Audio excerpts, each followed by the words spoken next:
BJP নেতা, মন্ত্রী, প্রধানমন্ত্রী সহ সবাইকে হাত জোড়ে অনুরোধ করব যে আপনাকে লক্ষ্মীর ভান্ডার দিতে হবে না। লক্ষ্মীর ভান্ডার মমতা ব্যানার্জি আছে, দিচ্ছে।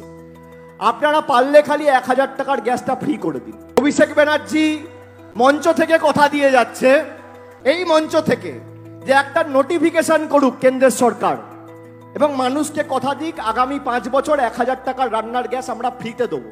42টা লোকসভা কেন্দ্রে আমি প্রার্থী তুলে নেবো, এত বড় কথা বলে দিয়ে গেলাম। বিজেপির নেতারা বলছে আমরা ক্ষমতায় এলে লক্ষ্মীর ভান্ডার দেবো, আবার 1000 2000 না, বলছে 3000 করে দেবো।